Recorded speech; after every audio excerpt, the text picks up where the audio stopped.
Hello. My name is Marty DeBerge. I'm a filmmaker. I'll answer the question. You want answers? I think I'm entitled. You want answers? I want the truth! You can't handle the truth! The train had knocked Ray Brower out of his keds, just like it had knocked the life out of his body. The kid wasn't sick. The kid wasn't sleeping. The kid was dead. Look at this, $26,000 for one fucking dinner. Dad, we had the Pfizer, and you ordered all the fucking sides. Tell them about the sides you ordered. The sides, son. Sides? Yeah. Sides? $26,000 worth of sides? What are these sides? They cure cancer? That's not only cruel, Daddy, that's an outright lie. You know something, Archie? Just because a guy is sensitive and he's an intellectual and he wears glasses, you make him out a queer. I never said a guy who wears glasses is a queer. A guy who wears glasses is a four eyes. A guy who is a is a queer.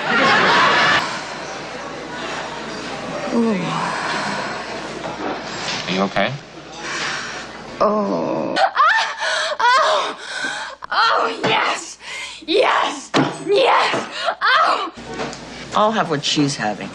Offer me everything I ask for. Anything you want. I want my father back, you son of a bitch. One louder. Why don't you just make 10 louder and make 10 be the top number and make that a little louder? These go to 11.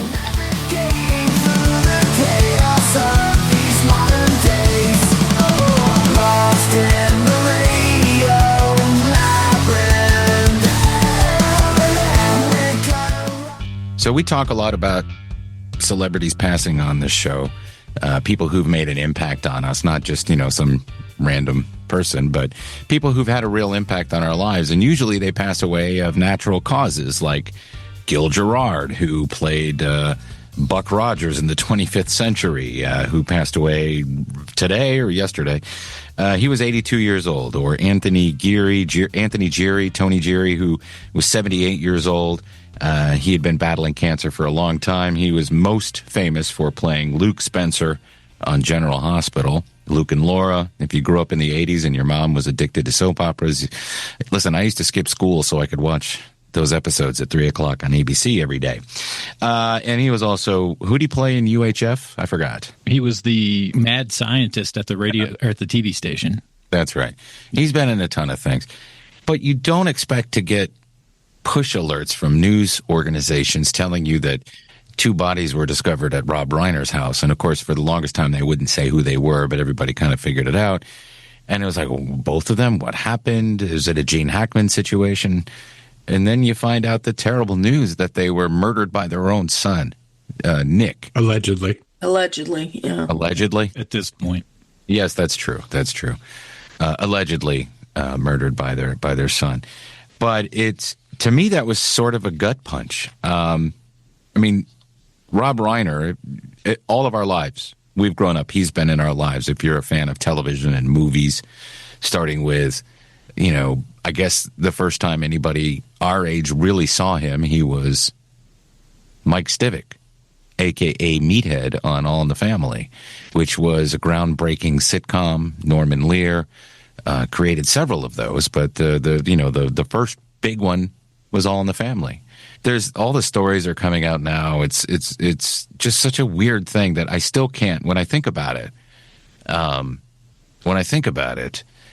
it really makes me feel sad because there isn't really anything that I've seen that he's done that I didn't like, and I haven't seen everything. Probably I just watched Spinal Tap and Spinal Tap 2 on Saturday.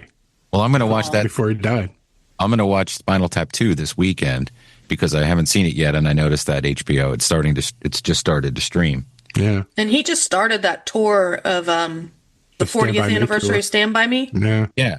With Dan Pasternak, who we had on our show earlier. Yeah, and the Corey Feldman and all the actors that are on that tour. They're pouring out their tributes too, and I think it's one of those things where it really hasn't resonated with everybody yet. He was beloved by so many people our age who were influenced by him, and even younger people who were influenced by him. And he gave people a start. You know what I mean? He was encouraging to the creative process. And you have to, no matter who you are or where you fall in the political spectrum, you have to divorce yourself from all that.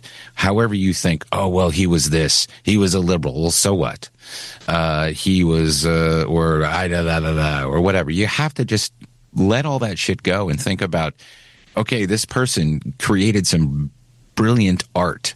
You know what I mean? Because, there are a lot of musicians or people who are in the entertainment industry who've done terrible things, and people will say, well, I can't listen to that anymore because of this person. Well, that's not necessarily true. That stuff brought you joy. Divorce that from your mind and enjoy the art. And, who cares? Laugh and joke and all that. And, we're going to tiptoe around some things, I guess. But I will say that I've never been offended ever in the last 10 years by anything that the president has said. But what he put out the other night, that offended me. And I get it. He doesn't like him. Reiner didn't like him, made a series about him, said horrible things about him. But you're the president of the United States. You're supposed to put yourself above that. And we all know that he doesn't. And you either care about it or you don't care. And at this point, I don't care anymore. But it was a stupid thing. And anyway, I'll shut up about it now. His movies did bring us together. Of course they did. Like, no matter what side you're on. Like, The Princess Bride. Yeah. Stand by. Like, they brought us together. He didn't make movies for just one subsection of the society. He made movies for everybody. That's like Michael Jordan used to say this all the time. When people would ask him why he wasn't political, he'd say, because Republicans buy sneakers too. Mm-hmm. Yeah. But then again, you look at like a guy like Rob Reiner and a guy like Alan Alda, they've always been politically outspoken. And so was Carl Reiner. And that's just who they are. And you don't have to let it get you mad. You just don't have to let it get you mad. But anyway, it was very sad. And their stories are coming out today that Nick had been at this party. It was Conan O'Brien's party, and he was running around acting very weird and asking people, why are you famous? And he had some sort of verbal altercation with Bill Hader. And then he was asked to leave, and then less than 24 hours later, we got the news story. And that's enough of that. Let's focus on his legacy. His legacy and the things that he did. I mean, we can talk about his TV. He started doing his first television credit, I guess, was on an episode of Wagon Train in 1962. Now, it doesn't hurt that your dad is famous, but you don't just automatically get jobs. You have to be good at what you do. And I was watching an interview where he was talking, I don't remember who it was, maybe it was Letterman or somebody was talking about how when his dad was writing the Dick Van Dyke Show, he would sometimes run out of ideas, and he'd come into the room and ask Rob, he would say, oh, so what'd you do today? Or anything interesting happen in your life? So he was a part of his dad's creative process. In 67, he's in an episode of Batman. He's on the Andy Griffith Show, the Beverly Hillbillies, all these big shows from the 60s. Gomer Pyle, USMC, he was in 3 episodes playing different characters. That Girl, the same thing. You ever watched That Girl? Any of you guys? I know Jeff probably has. I remember it, but I never watched it, no. Marlo Thomas's, she was pre-Mary Tyler Moore, but she was the single girl in the city. Yeah. And it was hip and had this like 60s vibe. He was a writer, and he would be in sketches on the Smothers Brothers Comedy Hour from 68 to 69 when it was unceremoniously canceled for no reason. He did The Odd Couple in 1970 where what was her name? Myrna? Yeah. She was Oscar. It was Penny Marshall played. She was his secretary, and he was her boyfriend. Yeah, Penny Marshall she played Oscar's secretary. Yeah. And then they were married, She and Reiner were married, but he was on there as in an episode playing her boyfriend. And then he did, The Partridge Family, which I guess was videotaped or filmed or whatever before All in the Family, but that aired in 1971. He played like a mean biker type of guy, which I watched that scene today. It was very funny. So then All in the Family comes along. He's in 174 episodes. They did 202. He and Sally Struthers leave at the end of, I think it's the 8th season, maybe? Yeah, season 8, they leave. They move to California. I think then it transitions to Archie Bunker's place. And then the whole lore of, they go out to visit them in California, and they're getting a divorce because Mike has had an affair with one of his students. He's a professor. But anyway, that doesn't matter. He was on for a long time. And he got nominated for 5 Emmys. He won twice, 74 and 78. And you can watch those acceptance speeches on YouTube. They're great. One of them, his dad's up there kissing him and everything. Very proud of him. And the thing about the tie-in with Anthony Geary is that in season 5 of episode 1, Anthony Geary plays this guy named Roger, who is Mike's really good friend, and he dresses flamboyantly and he wears glasses and he's like a soft guy. And so Archie Bunker thinks he's gay, and it's one of my favorite lines from the entire run of the series, next to the time Archie says to Sammy Davis Jr., "Do you take cream and sugar in your eye?" But Archie thinks this guy is gay, so he goes, "Twinkle Toes Roger, Twinkle Toes Roger." He's calling him all sorts of names. Just because a guy is sensitive and he's an intellectual and he wears glasses, you make him out a queer. I never said a guy who wears glasses is a queer. A guy who wears glasses is a four eyes. A guy who is a is a queer. And it's sad that we have to bleep that, because when that aired, 1970 maybe, 1971, whatever, you couldn't say stuff like that on TV. You can't now, but back then they did it. And it was amazing, and it was addressing all these social issues that we're still talking about today, but back then it was like they were punching you in the face with it. And that whole episode, by the way, it's Archie thinks this Roger guy is gay, but it turns out his tough football buddy who he's hanging out with at the bar is the gay guy, because he goes up, Archie's at the bar, and he goes up to the bartender, and the bartender says, "Hey, he ain't gonna be in here often, is he, Arch?" And Arch goes, What are you talking about?" And he goes, I don't want his kind hanging out here. And then Archie figures it out. And it's funny because he learns a lesson, and that usually happened in most episodes. He was in The New Girl, too. I didn't see that listed. Oh, yeah, I didn't talk about anything after. And he's on The Bear. Yeah. He's really good. Oh, yeah, that's right. Yeah. He's done so much. So much acting. He has a bit role in one of my favorite weird 90s movies, which is The Spirit of 76. You ever see that? Yeah. I don't think so. It's David Cassidy and these other people are in the future, and they've run out of they run out of the ingredient that's in zit medicine. Rob Reiner plays this guy who's doing sort of an est thing, and he addresses everybody asshole. So he goes, "Heinz, asshole." Yeah, everybody's named after like ketchups or brands and stuff. Yeah. It's a good movie if you've never seen it. But yeah, so I didn't put any of the TV stuff he did after All in the Family because I wanted to talk about his directing. But he never stopped that. I know. It's amazing. You can't. We could spend 3 hours just going on his cameos and things that he's done. Yeah.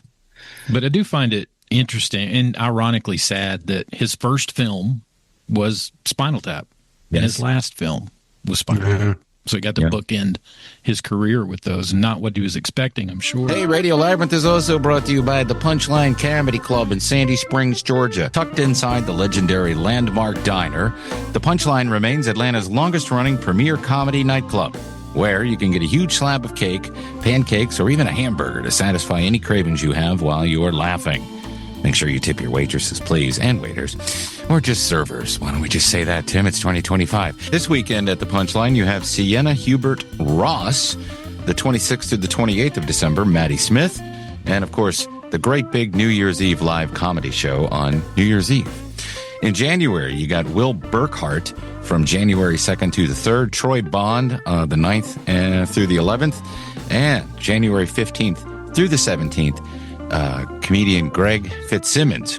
Returning in January, devoted listeners, Patreon members, keep an eye out for that weekly post offering you a chance to win a pair of passes to an upcoming show. Go to punchline.com and check out all the shows. Without even doing, the big-ass popcorn movies, he subtly dominated 1980s films.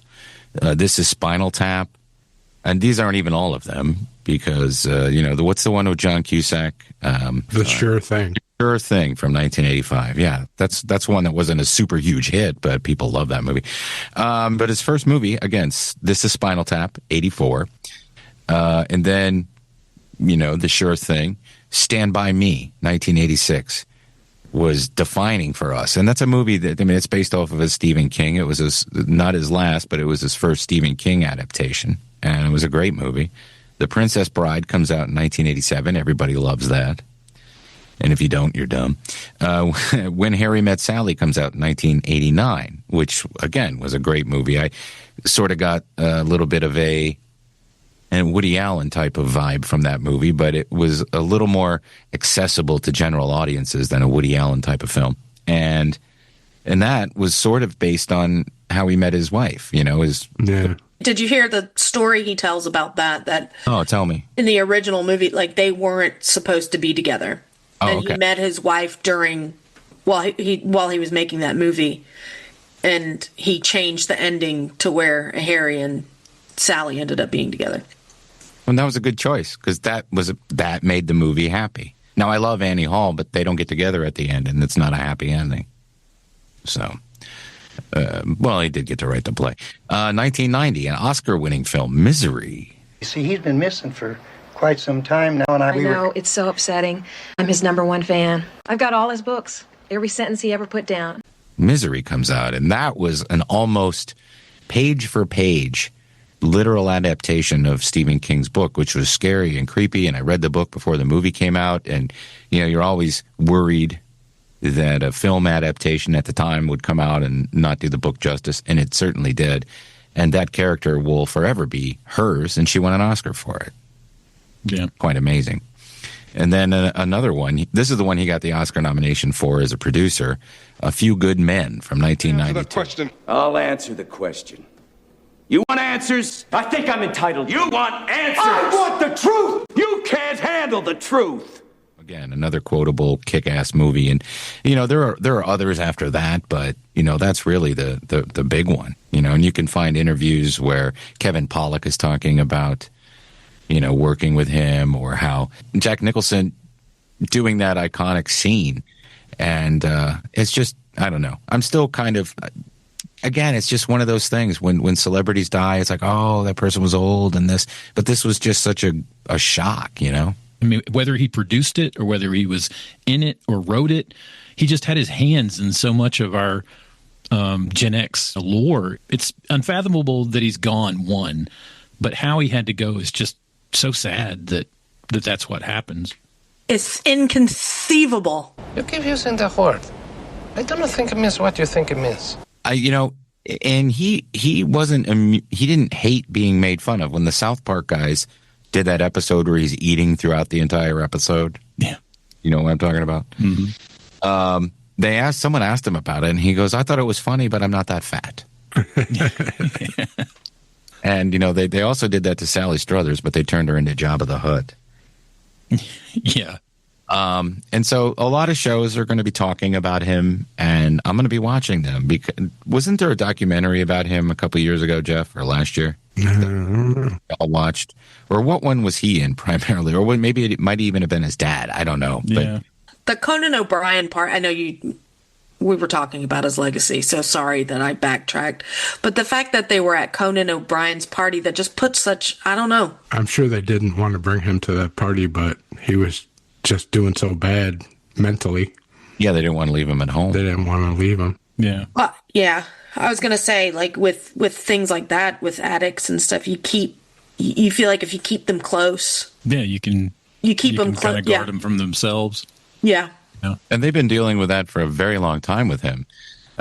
Being Charlie, the movie that Nick wrote, that Rob directed and helped him make. You can't say that Rob and his wife didn't try. Yeah. Yeah. And it was, and it's from what I'm gathering now with everything coming out, it was well known among the circle of all their friends that it was an issue. Mm-hmm. They just, no one thought it would come to that. And then you think about the other two kids, and then, Penny Marshall's daughter, who Rob adopted, and now she doesn't have either of her parents. Yeah. And we all go through this. We lose our parents and stuff, but... youngest daughter was the one that found him. Yes. So sad. Well, I'm going to choose in this situation, especially around the holidays, to just remember fondly all the wonderful entertainment that he gave to us, whether he wrote it or directed it or performed somebody else's stuff. His legacy is too good to ignore. And there's one weird, ironic thing about the president who spouted off about it. The photograph on the cover of The Art of a Deal was taken by Michelle. Michelle. Yeah. And she was a photographer. Wow. Yeah. So, When Harry Met Sally's a great New Year's movie to watch. yeah, it is. Yeah. It's a great movie. It's so good. It's so good. Not even just because of Meg Ryan and Billy Crystal, but you also have Carrie Fisher and Bruno Kirby, who's fantastic in it. All brought together because of Rob. Yeah. You wouldn't have that cast if it wasn't for him. Yeah, he gave us As You Wish, I'll Have What She's Having. Yep. And You Can't Handle the Truth. You Can't Handle the Truth. Yeah. Mm-hmm. Yeah. And also This Goes to 11. This goes to 11. Yeah. All right. I really enjoyed the second Spinal Tap movie. I wasn't expecting it to be as good as the first one, but there was solid laughs throughout the entire thing. Yeah. It's slow to take off. Yeah. In my opinion, but it got better as it went. The Michael McKean stuff may be the best part of the whole movie. All the interviews with him and the stuff he comes up with. Yeah. But there were solid laughs. I was worried about it, but you guys recommending it, and my friend Mark really liked it, so I'd watch it. I felt bad that I had watched it the day before he died. Yeah. Oh, don't feel bad about that. It's my fault. I watched both Spinal Tap movies back to back. So I know how you feel, because the phone call that I got that Robin Williams had passed, I was literally 3/4 of the way through What Dreams May Come. No, yeah. Which I've never watched that movie since. I can't, just couldn't. Yeah. Well, I got up Monday morning and watched 2 episodes of All in the Family before I woke up. It's like 5:30 in the morning. I'm watching All in the Family, just like I did when I was a kid, and they were showing the reruns at that time. So rest in peace. And the legacy, I mean, when people are gone, they're gone. But his legacy will live on for forever. Yeah. Forever. Yeah, for sure.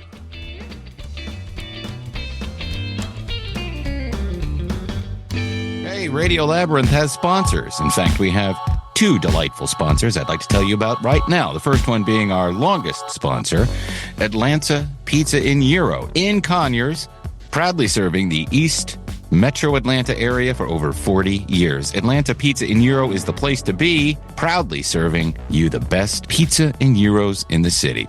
They're the place to be this fall. They have a huge selection of local Georgia and Southeast craft beers on tap, as well as many others available in bottles and cans. Their featured selection for fall is Scofflaw Brewing's Oktoberfest. Come out and enjoy a tasty ice-cold brew and some fantastic food made fresh to order, and I can attest to that. Their food is amazing. I'm talking about some of the best gyros, pizzas, hot subs, and Greek and Italian specialties around. Stop by Monday through Friday from 11 to 9 p.m. and Saturdays from noon to 9 p.m. And they are closed on Sundays. Tuesday nights, they have team trivia, and that's always fun from 7 to 8:30 p.m. Their food truck is also available, so if you're interested, call Mike at 770-483-6228 for more details or to schedule your private or corporate event. And Mike says, thanks for listening to the best podcast around. Thank you, Mike. And for all your business and continued support. We're also brought to you by LDI Repro Printing. Do you have a commercial or residential construction printing need? Sure, we all do. Well, what are you waiting for? Contact LDI Repro Printing of Athens. They've been in Athens, Georgia since 2005, which, if you're like me and good at math, is 20 years. With fast turnaround and affordable prices. Call 706-316-9366, or you can email them at athens@ldiline.com. Guys, are you reading the online comments? Gotta read some of these comments. I'm loving your guys' comments. You're reading your own comments? Yeah, they're really good. I worked hard on them. The secret is don't read the comment cards. All right, everybody, we love your comments. You can go to our YouTube page, and if you're not watching it on YouTube, and I don't know why you don't, because Dustin does a kick-ass job making a great show with clips and funny drops and stuff. It's like a radio show, but it's on YouTube, and hey, that's always been the job. Plus, you get to look at Lizzie, who's waving. But we got a couple of, we have a returning comment. It's not just Fuchsie this week, who did leave one that I'm going to read, but Moo Snuckle, not Moose Knuckle, Moo Snuckle, said, thanks for still discussing this stuff, guys. And I'm assuming that it's television. And you're welcome. And we are going to talk about, I just remembered we can talk about one other thing. And Fuchsie says, You seem like nice kids. Let me help you out. Picture this. Redbox Troll. 1-minute recaps of whatever is hot in the news, media, etc. He does all the characters. Next big idea.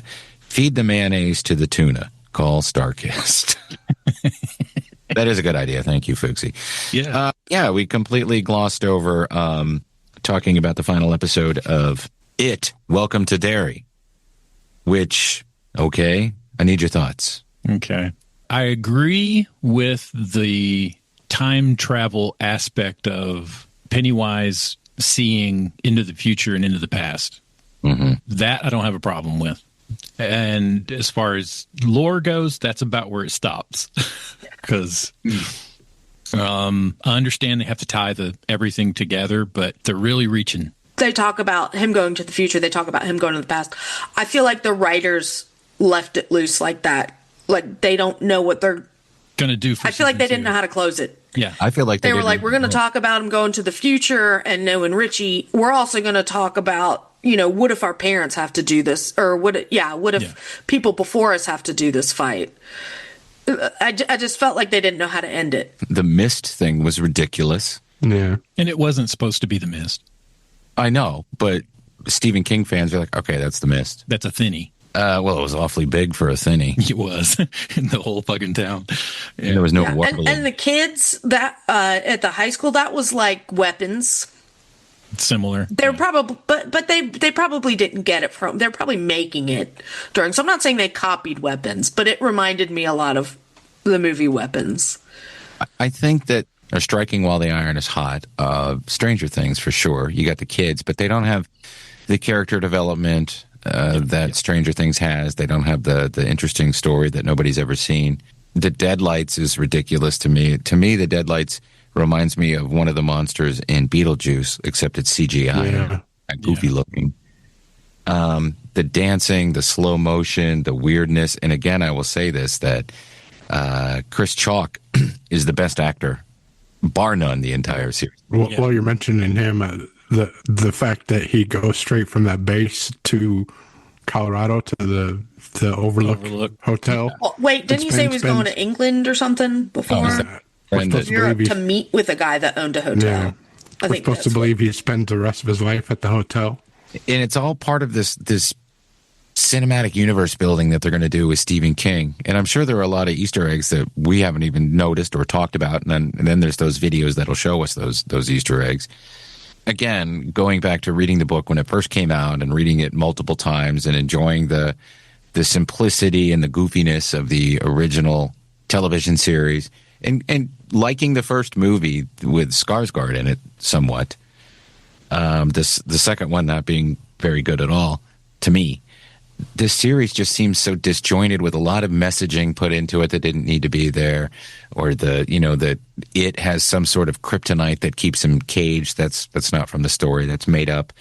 And the original story, that's made up, and it's weird, and to me it doesn't make any sense. And then the Deus Ex Machina of, spoiler alert, one of the kids who isn't alive anymore coming to help them in that weird mist slow motion thing, and the terrible acting from James Remar. Yeah. Well, that was awful. Yeah. I expected a little better from him. That's not his fault. The director. The director. Again, it's always a director. It's never the actor because the director is the one directing. But we got it. You look like a 10-year-old. No. Yeah. And he's a good actor, James Remar. Yeah. I don't know. Jeff, did you have any problems with it? I mean, I know I'm kind of being harsh on it, and I'll, when they come back, I'll watch it again. Hopefully it'll be in a different era like it's supposed to be. I wanted the interludes like Dustin suggested at the beginning of the season, where they would actually show you the interludes. No, I enjoyed it. It had its faults, but it was fun to watch. I agree with Jeff on that. It's entertaining, but I can pick it apart, I guess, You said comparing it to Stranger Things, you didn't have the character development, and you're right. And that's really kind of the big, catch-22 with Stephen King, where all of his character development is cerebral, and it's all in the way that they think, and you've had all this time to develop those characters and get them out there. Stranger Things had, the last 10 years to give you those characters.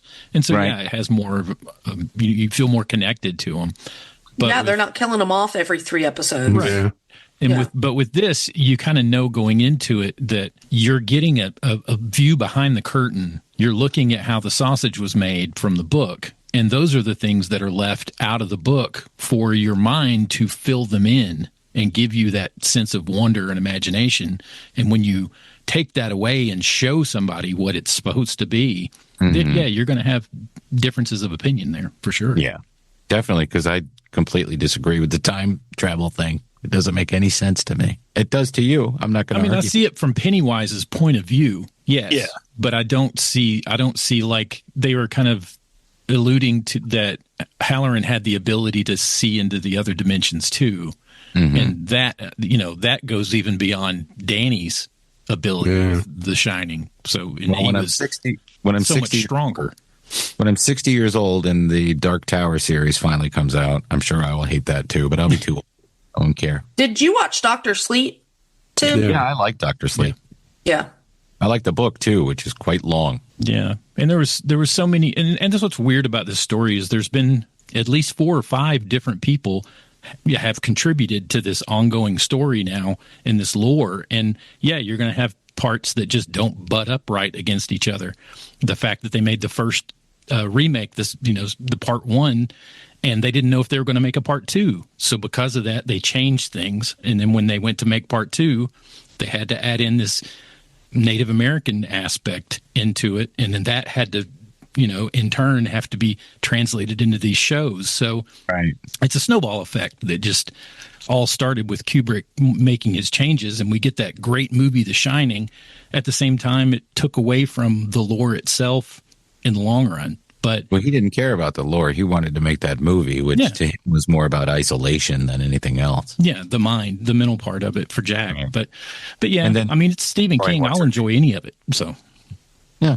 Is Stephen King involved in Welcome to Derry other than signing off his name on that? Yeah, they run anything Stephen King does, he has a hand in, at least at some point. So yeah, he had to at least sign off on them doing this, but he likes the idea because it takes what he was doing and runs with it. And as long as he is comfortable with where it goes, it's usually never a problem. But he'll tell you if he's not happy. Yeah, he will. Definitely. Do you remember growing up, he'd always make a cameo in his movies or his shows? Yeah, he still does for the most part. Does he? Well, there was a guy in Welcome to Derry.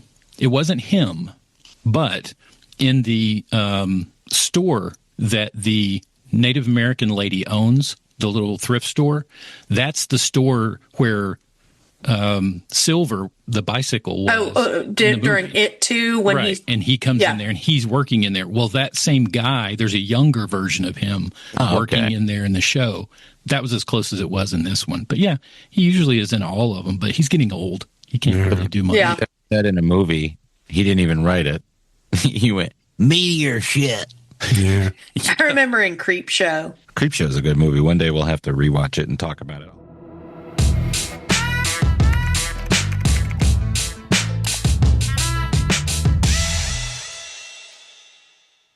Hey, before we go, I want to remind you that you can become a Radio Labyrinth Patreon member. How about that?